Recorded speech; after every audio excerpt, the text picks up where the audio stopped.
I'm going to start with something good about the Browns. Myles Garrett came back, not 1, 2 sacks in his very first NFL regular season game. So let's hear it for Myles Garrett. But, here's deshone-kizer sitting down the field, second half sitting down the bench.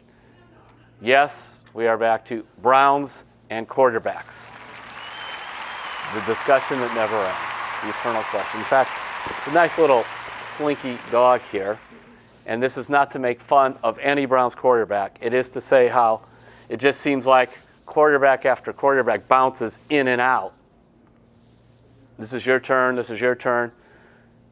And here's something I never thought I'd say. Welcome to the Kevin Hogan era.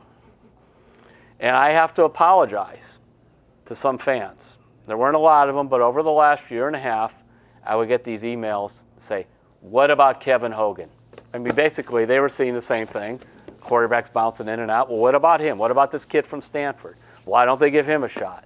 Because if you remember, when training camp opened, Cody Kessler was actually number 1. Brock Osweiler was number 2. Deshone-Kizer was number 3. And Kevin Hogan was really an afterthought at number 4. After a few weeks, we had Osweiler number 1, Kizer number 2, Kessler number 3, there we go, 1 and 3, and number 4 was still Hogan.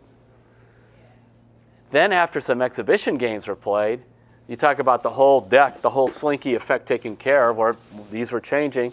Suddenly, Osweiler was out, Kizer was starting, and Kevin Hogan was number 2. And now this week, when the Browns play in Houston, Hogan is number 1. Okay, it's a long thing just to get to the history, but here's why it happened.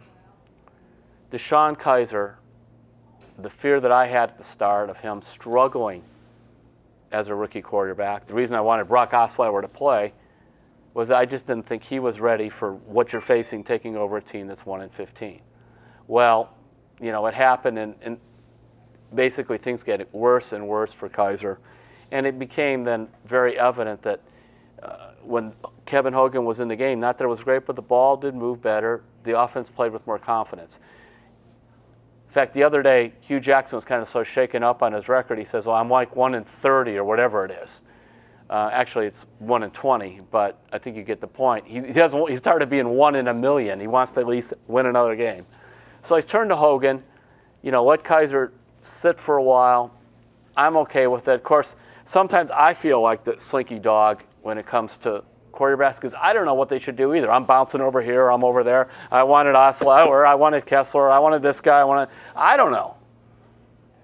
Of course, the Browns act the same way, but Kevin Hogan starting this week in Houston, fine with me.